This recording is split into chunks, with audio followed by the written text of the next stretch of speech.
Open question in the field of AML is how to approach patients who, following initial induction chemotherapy, are still MRD positive. Right now in the field, clinicians are using a variety of approaches ranging from upfront allogeneic transplantation to use of targeted therapy to use of standard chemotherapy. In the 2023 ASH meeting, Dr. Nigel Russell from the UK and colleagues present exciting data from the NCRI AML18 trial.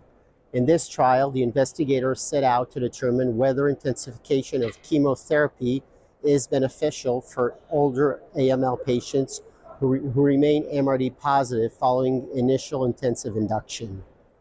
The patients were randomized to 3 treatment arms. The first one was standard daunorubicin cytarabine. The second one was intensification with FLAG-IDA with up to 2 cycles of that regimen. And the third arm was daunorubicin cytarabine and the addition of cladribine, again up to 2 cycles.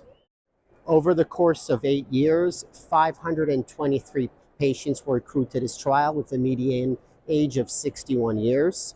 Following receipt of chemotherapy, 51% of patients on the control arm achieved an MRD negative state, compared with 58% of patients on the FLAG-IDA arm and 63% on the cladribine arm.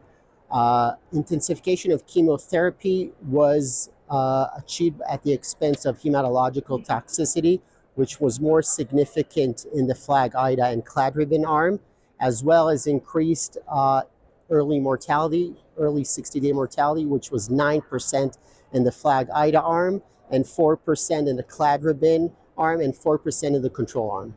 In a sensitivity analysis, which excluded patients with unknown MRD status, the 5-year overall survival for patients on the FLAG-IDA and the cladribine arm was 32% and 34% respectively, while only 22% on the control arm.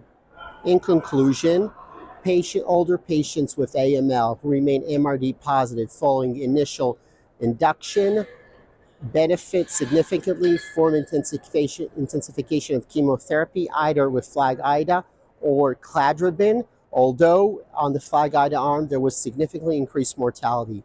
Whether patients should receive intensification of chemotherapy or rather targeted therapy or upfront transplantations remains to be determined in future randomized clinical trials.